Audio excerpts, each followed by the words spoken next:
All right, guys, so just got finished putting in the DeLorean Tech clear Euro-style marker lights up front, designed by Christian Dietrich.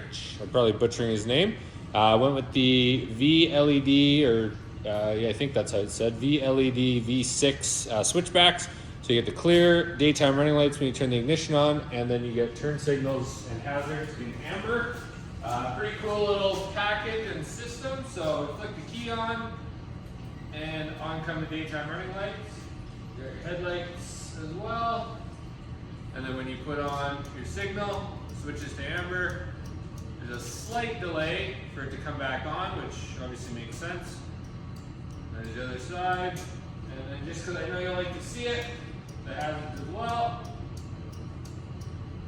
And then just to flash the camera, a little high beam action.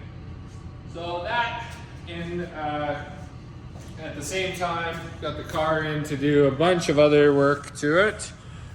Putting on the Wilwood 6-piston big brake kit, thanks to Josh out in Saskatchewan. And then we've got the Intermotiv airbag kit going in as well. And then while we were under there, I don't know if I can get under because I don't have it down.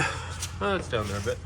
But brand new tab bolts and bushings, all on both, or put them on both sides, obviously. You can see I got my big ass 30mm spacer too to keep those rear wheels kicked out. Got the airbags out back. And then in the front, which I haven't done yet, just got it in there for storage at the moment. But that's where the tank will go. And then we've got the Airlift Performance 3 system to put in, the compressor, and all the controls. And then this is John. Say hi, John. That's my mechanic, John, that's helping me out with this project and getting this car all dialed in. Excited to have it back on the road. And yeah, just wanted to give you guys a little view of what's going on. Really happy with the look with them on and off. So there you go, guys. We'll talk to you soon.